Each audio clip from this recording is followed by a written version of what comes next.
Maaga pa ang gabi. May party daw mamaya. Pwede ba akong makiparty sa inyo?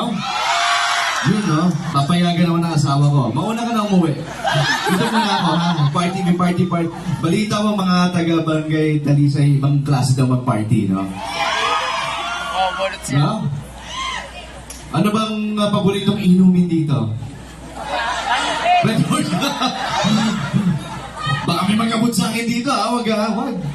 Pagkain, no? Masarap na pagkain dito. Ano daw? Bago ang lahat. Bago tayo mag-party. Teka lang. Ang ating honorable former Vice Mayor Tita Carla Bunan, maraming salamat po sa namin dito. Tama yung sinabi niya.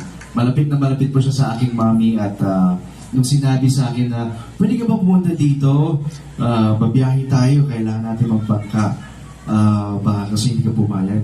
Ang sagot ko dito para makita kayong lahat. Kaya sana hindi ito huling beses.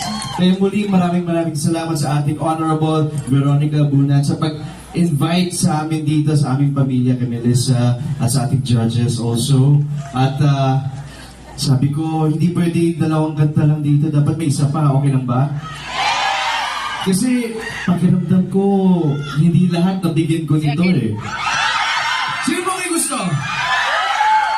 Pero bibigyan ko lang yung mga sasabay sa akin sa kantang nito, ha? Okay? Game? Kala ko siga-siga ito kanina, oh. Gusto mo yun. Pwede ba ako makarating siya sa likod? Okay, yung mga sasayaw at kakanta, aabutan natin ito, ha? Nagdala ako ng extra para sa inyo, para hindi nyo makalimutan. Let's do it! Sabayin niyo rin ako. Sabay, ay! Alam mo to, kakanta ka. Kaya sabi ni Nika, may isa ako tatagitan dito eh. Hanapin nga natin. Everybody sing with me! It's been raining in my head.